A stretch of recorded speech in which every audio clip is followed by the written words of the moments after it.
పరిశుద్ధాత్మదేవుడు రాసిన ప్రకటన గ్రంథం. ఈ గ్రంథమును చదువువాడును వాటిని విని ఇందులో వ్రాయబడిన సంగతులను గైకును వారును ధన్యులు. ఈ సంగతులను గూర్చి సాక్ష్యమిచ్చువాడు నేను త్వరగా వచ్చుచున్నానని చెప్పుచున్నాడు. ఆమేన్. ప్రభువైన యేసు రమ్ము అని ఆ ప్రభువును ఆహ్వానిస్తూ ప్రకటన గ్రంథాన్ని మనం ధ్యానం చేసుకుందాం.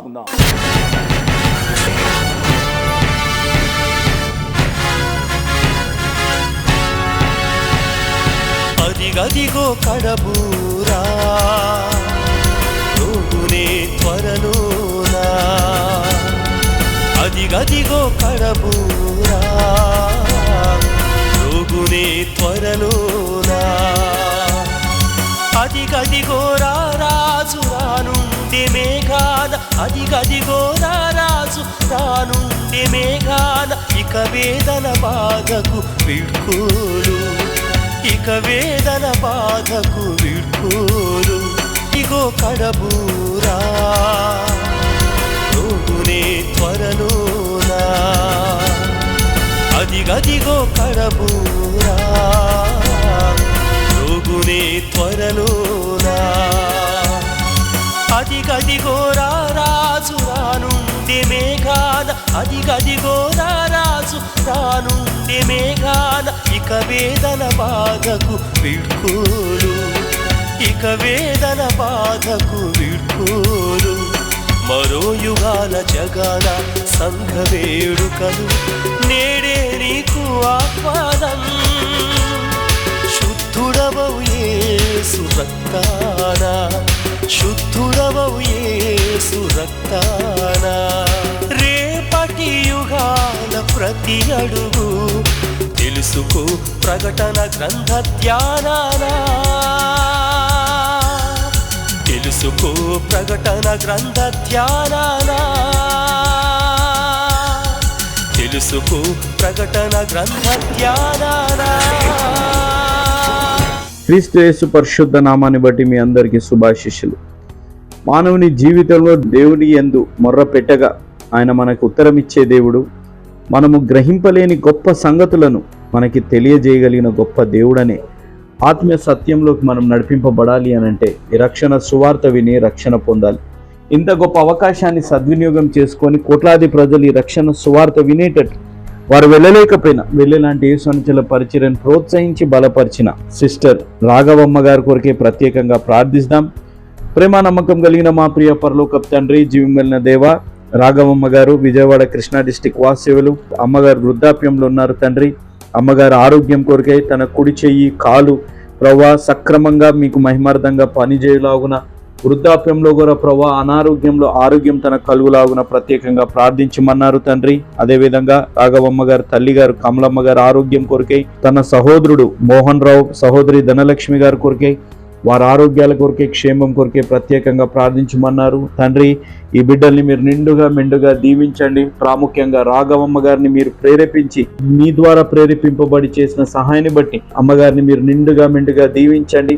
అమ్మగారికి అదేవిధంగా ఈ వాక్యం వింటున్న ప్రతి బిడ్డకి, ఈ వాక్యం విని రక్షణ తీర్మానం తీసుకోబోతున్న ప్రతి బిడ్డకి తండ్రి మీరు ఇస్తున్న వాగ్దానము, నాకు మొర్రపెట్టుము నేను నీకు ఉత్తరము ఇచ్చేదను, నీవు గ్రహింపలేని గొప్ప సంగతులను నీకు తెలియజేతును.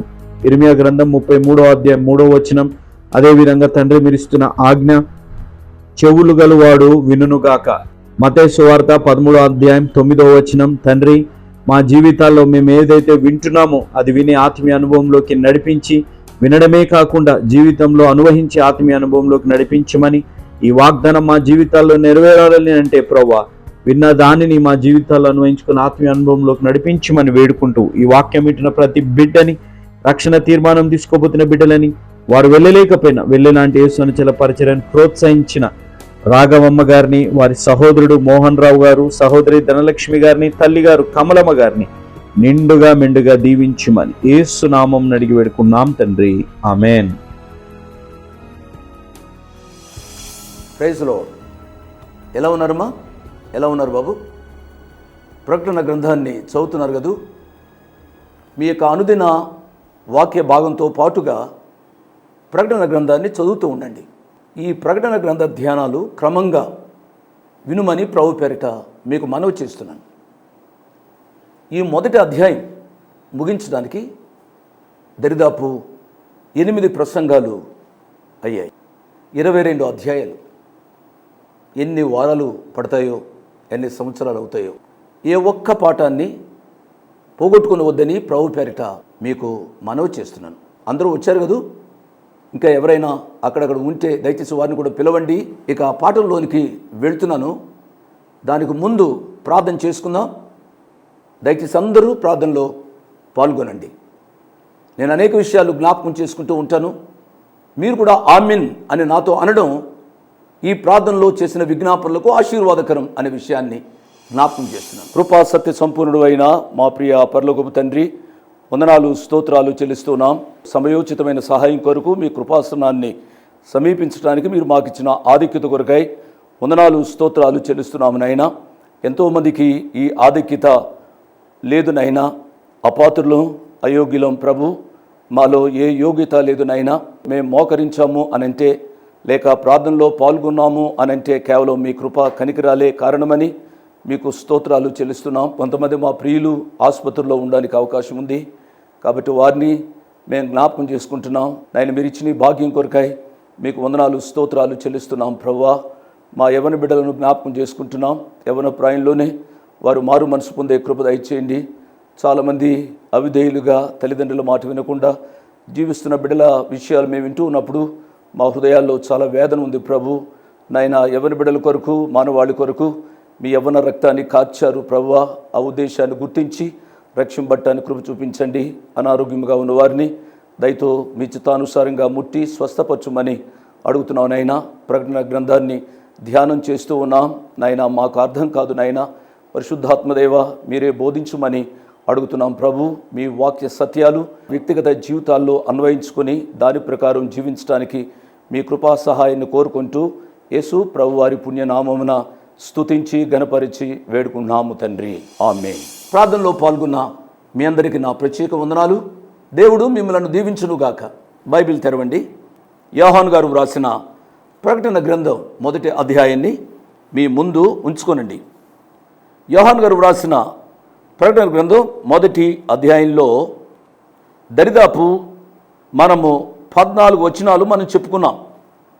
గత వారంలో మనం చెప్పుకున్నది ఏమిటి అనగా, ముఖ్యంగా 7 సువర్ణ దీపస్తంభములను, ఆ దీపస్తంభముల మధ్యను మనుష్య కుమారుని పోలిన ఒకరిని చూచితిని అని మనం ప్రారంభించుకుంటూ ఆ మనుష్య కుమారుడు ఏ రీతిగా ఉన్నాడో వివరించుకుంటూ వచ్చాం. 7 సువర్ణ దీపస్తంభములు, 7 అనే సంఖ్యను గురించి చెప్పాను. అవి మామూలు దీపస్తంభాలు కాదు, 7 సువర్ణ దీపస్తంభాలు, బంగారు దీపస్తంభాలు. దీపస్తంభము అనగానే మన మనస్సులు ప్రత్యక్షపు గుడారం పైకి వెళ్ళాలి. ప్రత్యక్షపు గుడారంలో పరిశుద్ధ స్థలంలో కూడా దీపవృక్షం ఉంటుంది. అక్కడ యాజకుడు వచ్చి ఏం చేస్తాడు అనగా, ఆ దీపవృక్షంలో లేక ఆ దీపంలో నూనె పోస్తాడు. ఆ దీపంలో ఒత్తి వెలుగుతూ ఉండగా అది కరుగుతున్న కొలిది దాన్ని ప్రూన్ చేయడం కానీ కట్ చేయడం కానీ చేస్తూ ఉంటాడు యాజకుడు. మన ప్రధాన యాజకుడు ఆయన యేసు ప్రభువారు దీపస్తంభముల మధ్య ఆయన సంచరిస్తూ ఉన్నాడు. దీపస్తంభములు అనంటే సంఘాలు అని చెప్పుకున్నాం. ప్రియులారా, సంఘాల మధ్య ప్రభువారు సంచరిస్తున్నారు అని మర్చిపోవద్దు. ఆదివారం సంఘాల్లో హాజరవడానికి వెళ్తాము, ఆరాధనకు వెళ్తాము. పాస్టర్ గారు ఏదో వాక్యం చెప్తున్నారు, వినేసి వస్తాము. కానీ ఈ సంఘము మధ్యలో మనం కూర్చుంటూ ఉండగా మన మధ్య ప్రభువారు సంచరిస్తున్నారు అనే సత్యం మనం ఎన్నడూ మర్చిపోకూడదు. చాలా జాగ్రత్తగా ఉండాలి. అందుకని దేవుని సన్నిధానంలో వినమ్రతతో భయభక్తులతో కూర్చుని ఆ ప్రభువారిని ఆరాధించడం నేర్చుకోవాలి. ఆయన మనుష్య కుమారుని పోలిన ఒకరిని చూచితిని అంటున్నాడు యోహాను గారు. విన్నారా? యేసు ప్రభువారు ఇప్పుడు మనుష్య కుమారునిగా లేరు. లూకాసు వార్త 19వ అధ్యాయం 10వ వచనంలో నశించిన దానిని వెదకి రక్షించుటకు మనుష్య కుమారుడు ఈ లోకానికి వచ్చెను అని మనం చదువుకుంటూ వచ్చాం. అంటే యేసు ప్రభువారు ఈ లోకానికి మనుష్య కుమారునిగా వచ్చారు. ఇప్పుడు ఆయన చనిపోయారు, పునరుద్ధానుడయ్యారు. యేసు ప్రభువారు ఆరోహణమయ్యారు. తండ్రి కుడిపార్శ్వమున కూర్చుని ప్రధాన యాజకులుగా మన కొరకు విజ్ఞాపన చేస్తూ ఉన్నారు. కానీ ఇక్కడ యోహాను గారికి కనబడిన దృశ్యం ఏమిటనగా, మనుష్య కుమారుని పోలిన ఒకరిని చూచితిని అంటున్నాడు. ఈ విషయాన్ని మనం గ్రహించాలి. ఎందుచేత మనుష్య కుమారుని అంటున్నాడు అనగా, యేసు ప్రభువారు తండ్రి దేవుని కుడిపార్శ్వమున కూర్చుని విజ్ఞాపనకర్తగా ఉన్నప్పుడు కూడా ఆయన మనుషులతో అన్వయించుకోవాలి అని ప్రయత్నిస్తున్నాడనే సత్యాన్ని మనం అర్థం చేసుకోవాలి. అర్థమైంది కదూ? ఆయనతో దేవాతి దేవుడు, మనుషులకు అందనివాడు, దూరంగా ఉంటాడు అనేది కాదు. ఆయన మనుష్య కుమారునిగా మన జీవితాలతో అన్వయం చేసుకుంటూ మనల్ని ప్రేమిస్తున్నాడు అనే సత్యాన్ని మనం అర్థం చేసుకుందాం. ఇక ఆ మనుష్య కుమారుడు ఏ రీతిగా ఉన్నాడో అనేది గత పాఠంలో 4 విషయాలు నేను చెప్పాను. గత పాఠంలో నేను చెప్పింది మొట్టమొదటిగా, ఆయన తన పాదముల మట్టునకు దిగుచున్న వస్త్రమును ధరించుకొనెను అని చెప్పాం కదూ. అది తన యొక్క యాజకత్వాన్ని సూచిస్తుంది. తద్వారా ఆయన మన కొరకు విజ్ఞాపన చేస్తాడు, మన విజ్ఞాపనకర్త. ఆయన మనల్ని మర్చిపోయేవాడు కాదు. ఈ సత్యాన్ని ఎన్నడూ మర్చిపోవద్దమ్మా. నిన్ను విడువను, నిన్ను ఎడబాయను. మనల్ని ఎవరు విడిచిపెట్టినా ఆ ప్రభు మట్టుకు మనల్ని విడిచిపెట్టుడు. మన ప్రధాన యాజకుడు నిరంతరము మన కొరకు విజ్ఞాపన చేస్తున్న ఆ ప్రియ ప్రభువును తలంచుకుంటూ సంతృప్తితో, సమాధానంతో శేషించిన దినాలు గడపాలని మనం నేర్చుకుందాం. 1. రెండవది, రొమ్మునకు బంగారు దట్టి కట్టుకుని ఉండెను. నడుమునకు దట్టి కట్టుకుంటారు. నడుమునకు దట్టి కట్టుకోవడం అనేది సేవక ధర్మాన్ని జ్ఞాపకం చేస్తుంది. కానీ ఇక్కడ చూసినట్లయితే రొమ్మునకు బంగారు దట్టి, గత పాఠంలో చూపెట్టాను, మరొకసారి నేను చూపెడతాను. రొమ్మునకు బంగారు దట్టి. రొమ్మునకు అనే మాట ఆయన బలాన్ని జ్ఞాపకం చేస్తుంది. బంగారు దట్టి అనేది దేనిని జ్ఞాపకం చేస్తుంది అనగా, ఆయన యొక్క రాజరికాన్ని జ్ఞాపకం చేస్తుంది. ఆయన బలాఢ్యుడైన రాజు. ప్రియులారా, మామూలుగా బలహీనుడు కాదు. దయచేసి సత్యాన్ని మనం గుర్తించుకోవాలి. మనం ఆరాధించే దేవుడు బలాఢ్యుడైన రాజులకు రాజు, ప్రభువులకు ప్రభు. మనం నేర్చుకుందాం. 2. మూడవది, ఆయన తలయు తల వెంట్రుకలను తెల్లని ఉండిని పోలినవై హిమమంతా ధవళముగా ఉండెను. పరమగీతాల్లో మనం చూసినట్లయితే ఆయన యొక్క వెంట్రుకలు ఏ రీతిగా ఉన్నాయో మనం చదువుతాం. పరమగీతం 5వ అధ్యాయం 11వ వచనంలో, అతని శిరస్సు అపరంజి వంటిది, అతని తల వెంట్రుకలు కాకపక్షముల వలె కృష్ణవర్ణములు. కాబట్టి అవి చాలా నల్లగా ఉన్నాయి. కానీ ఇక్కడ ఆయన తలయు తల వెంట్రుకలను తెల్లని ఉన్నిని పోలినవై హిమమంతా ధవళముగా ఉండెను అనగా, ఆయన అనంతమైన జ్ఞానము కలిగిన వాడు, అనంత జ్ఞాని. మన యేసు ప్రభు వారు అనంత జ్ఞాని, నిత్యము ఉండేవాడు అనే సత్యాన్ని మర్చిపోవద్దు అని మనం చేస్తున్నాను. 3వది. 4వది, ఆయన నేత్రములు అగ్నిజ్వాల వలె ఉండెను. ఆయన నేత్రములు అగ్నిజ్వాల వలె ఉన్నాయి అనగా ఏ పాపమును సహించేవి కావు. దయచేసి సత్యాన్ని మీరు మర్చిపోవద్దు. నేను పాపం చేశాను, ఎవరు చూడలేదు, చలామణి అయిపోతుందిలే అని అనుకోవద్దు. నా పాపాన్ని ఎవరూ చూడలేదు కాబట్టి నేను మంచివాడినే లేక పరిశుద్ధుడినే అని నువ్వు బొకాయించవద్దు. నిన్ను నీవు ఒక రీతిగా ఇతరులకు ప్రదర్శించుకోవద్దు. ఎవరు చూచినా చూడకపోయినా ఆయన అగ్ని జ్వాలల వంటి నేత్రములతో చూస్తూ ఉన్నాడు అనే సత్యాన్ని నువ్వు మర్చిపోవద్దు. 5వది మొదలు పెడుతున్నాను. ఆయన పాదములు కొలిమిలో పుటము వేయబడి మెరియుచున్న అపరంజితో సమానమైండెను. దేవుని నామానికి స్తోత్రం. ఆయన పాదములు సముద్ర జలాల మీద నడిచిన పాదములు. ఒక పతిత సమరయ స్త్రీ కొరకు కొన్ని మైళ్ళు నడిచిన పాదములు. పాపాత్మురాలైన ఒక స్త్రీతో అభిషేకించబడిన పాదములు. సిలువలో మేకులతో కొట్టబడిన రక్తసిక్తమైన ఆయన పాదములు. ప్రియులారా, ఇప్పుడు ఏ రీతిగా ఉన్నాయి అనగా, కొలిమిలో పుటం వేయబడి మెరియుచున్న అపరంజితో సమానమైండెను. అపరంజి అనే మాటకు ఒక కోణంలో అర్థం ఏమిటనగా బంగారము అని అంటాం కదూ. బంగారము పరిశుద్ధతకు గుర్తు అని చెప్పుకున్నాం కదూ. ఆయన పాదములు పరిశుద్ధ పాదములు. ఆ పరిశుద్ధ పాదములు నీ కొరకు సిలువలో రక్తం కార్చి, మర్చిపోవద్దు. అపరంజితో సమానము అనే మాట ఇంగ్లీష్ బైబిల్లో ఈ రీతిగా ఉంది. The book of Revelation chapter 1 verse 15 his feet were like a branch glowing in a furnace. అనగా బ్రాంజ్ అనే మాట ఇంగ్లీష్ బైబిల్లో వ్రాయబడింది, న్యూ ఇంటర్నేషనల్ వర్షన్. బ్రాంజ్ అనగా ఇత్తడి, అనగా ఇలా చదువుకోవాలి, ఆయన పాదములు కొలిమిలో పుటం వేయబడి మెరియుచున్న ఇత్తడితో సమానమైండెను. ఇత్తడితో సమానము అనే మాట మనం ధ్యానం చేస్తున్నప్పుడు మన మనసులు వెంటనే ప్రత్యక్ష గుడారంలోనికి వెళ్ళాలి. ప్రత్యక్ష గుడారంలో వెలుపటి ఆవరణంలో పెట్టబడిన ఆ బలిపీఠం కూడా ఇత్తడితో చేయబడింది. ఆ ఇత్తడి ప్రియులరా తీర్పునకు సూచన. నీ కొరకు నా కొరకు ఆ ప్రియ ప్రభు సిలువలో ఆయన తీర్పు తీర్చబడ్డారు. మన కొరకు ఆ ప్రియ ప్రభు ప్రాణం పెట్టారు. కాబట్టి ఈ సత్యాన్ని మర్చిపోద్దు. అది మెరియుచున్న ఇత్తడితో సమానము అనగా అటువంటి మెరియుచున్న ఇత్తడితో సమానమైన పాదములతో మనకు తీర్పు తీర్చబోతున్నాడు అని ఎరిగి జాగ్రత్తగా జీవించాలని ప్రభు పేరిట నేను జ్ఞాపకం చేస్తున్నాను. ఆరవది ఏమిటి అనగా చూడండి, 15వ వచనంలోనే 2వ భాగాన్ని చదువుతున్నాను. ఆయన కంఠస్వరము విస్తార జల ప్రవాహముల ధ్వని వలె ఉండెను. పిల్లరా, ఆయన స్వరము ఎంత మాధుర్యమైన స్వరము అండి. మనం అంతకుముందు చదివాం కదూ. ఏమిటి అనగా ఆయన బోరధ్వని వంటి గొప్ప స్వరం. ఇప్పుడు ఈ స్వరం ఎలాగుంది అనగా ఆయన కంఠస్వరము విస్తార జల ప్రవాహముల ధ్వని వలె ఉండెను అనగా ఇది దైవ స్వరం. ఇది అధికారమును సూచిస్తూ ఉంది. విస్తార జల ప్రవాహముల ధ్వని అనగా అధికారమునకు సూచన అనే విషయాన్ని నేను జ్ఞాపకం చేస్తున్నాను. ప్రియులారా, ఒక సత్యాన్ని చెప్తున్నాను. ఆ స్వరంలో ఉన్న ఔన్నత్యం ఏమిటి అనగా మరణించిన విశ్వాసులను పునరుద్ధానానికి పిలిచే అధికార స్వరం.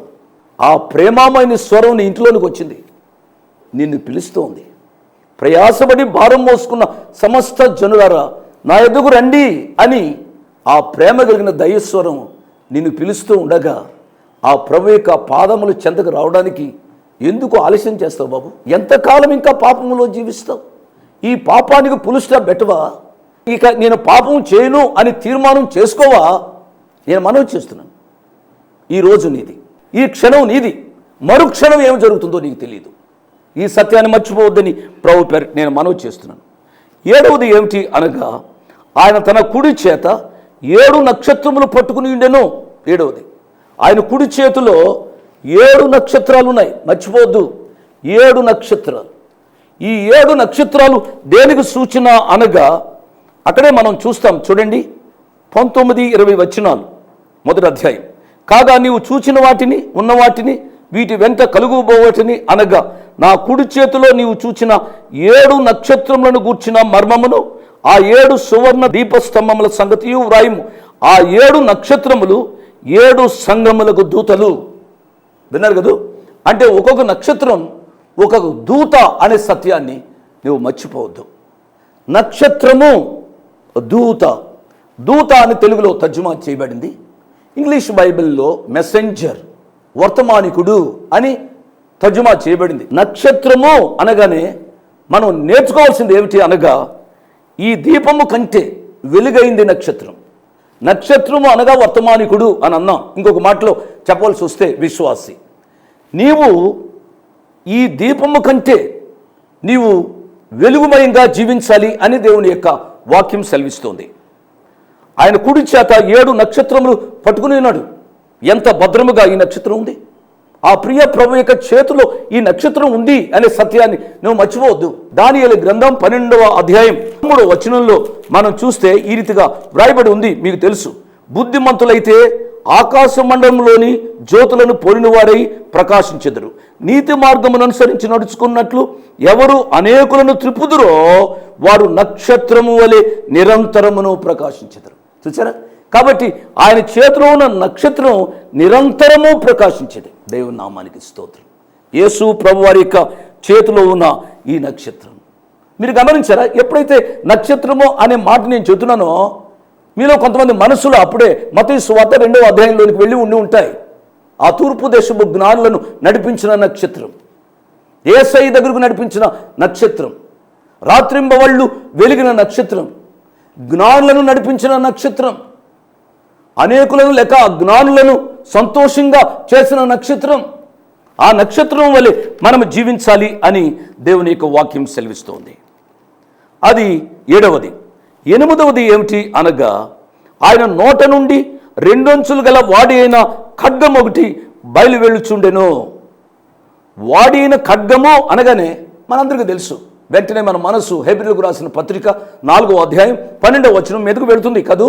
హెబ్రీయులకు రాసిన పత్రిక 4వ అధ్యాయము 12వ వచనం. ఎందుకనగా దేవుని వాక్యము సజీవమై బలము గలదై 2 అంచులు గల ఎటువంటి ఖడ్గము కంటేను వాడిగా ఉండి ప్రాణాత్మలను కీళ్లను మూలుగను విభజించున్నంత మట్టుకు దూరుచు హృదయం యొక్క తలంపులను ఆలోచనలను శోధించుచున్నది. దేవుని నామానికి స్తోత్రం. ఆయన నోట నుండి 2 అంచులు గల వాడైన ఖడ్గం ఒకటి బయలు వెళుచు ఉండెను. 8. 9వ చూసినట్లయితే ఆయన ముఖము మహా తేజస్సుతో ప్రకాశించుచున్న సూర్యుని వలె ఉండెను. దేవుని నామానికి స్తోత్రం. మన ప్రియుడు నీతి సూర్యుడు యేసు ప్రభువారు కదూ. పరమగీతంలో చూసినట్లయితే 6వ అధ్యాయం 10వ వచనంలో ఒక మాట ఉంది. సంధ్యారాగము చూపట్టుచు చంద్రబింబం అంత అందము గలదై సూర్యుని అంత స్వచ్ఛత గలదై ఊహిత సైన్య సమభీకర రూపిణియగు ఈమె ఎవరు ఊహిషి. ప్రియ తమ్ముడు, ప్రియ చెల్లి, నీవు నేను ఆరాధిస్తున్న దేవుడు నీతి సూర్యుడు. పాపాన్ని సహించేవాడు కాదు. ఆ సూర్యుని దగ్గరకు ఏ పురుగైనా రాగలదా? హాని చేసే ఏ పురుగు కూడా ఆ సూర్యుని దగ్గరకు రాలేదే. ఆ సూర్యుడు కొంచెం వేడిగా ఉంటే మానవుడు కూడా తట్టుకోలేడే. అటువంటి నీతి సూర్యుడు మన మధ్యకు రాబోతున్నాడు. నేను జ్ఞాపకం చేస్తున్నాను. అటువంటి దృశ్యం కలిగిన ఆ ప్రభువారిని చూచిన యోహాను గారు ఏమంటున్నాడు చూడండి. 17వ వచనం. నేను ఆయనను చూడగానే చచ్చిన వాని వలె ఆయన పాదములైతే పడుతుంది. విన్నారా ఈ మాట? విన్నారా? ఈ మాట చదువుతున్నప్పుడు నా యొక్క శరీరం పులకరించింది. ఎందుకు చేతనగా దేవుని యొక్క రొమ్ముపై యేసు ప్రభువారు ఆనుకున్నారు. యేసు ప్రభువారు రొమ్మున లేక యేసు ప్రభువారు రొమ్ముపై యోహాను ఆనుకున్నారు. ఇంతటి పరిచయం కలిగిన వ్యక్తి యోహాను గారు ఈ యేసు ప్రభువారిని చూచిన వెంటనే ఏమంటున్నాడు అనగా నేను ఆయనను చూడగానే చచ్చిన వాని వలె ఆయన పాదముల మీద పడితిని.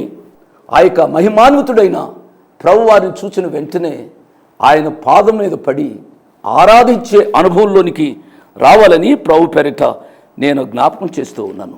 చూడండి 17వ వచనం చివరి భాగం చదువుతున్నాను. ఆయన తన కుడి చేతిని నా మీద ఉంచి నాతో ఇట్లా నేను భయపడకుము, నేను మొదటి వాడును కడపటి వాడును, జీవించువాడును మృతుడైతిని గాని ఇదిగో యుగయుగములో సజీవుడై ఉన్నాను.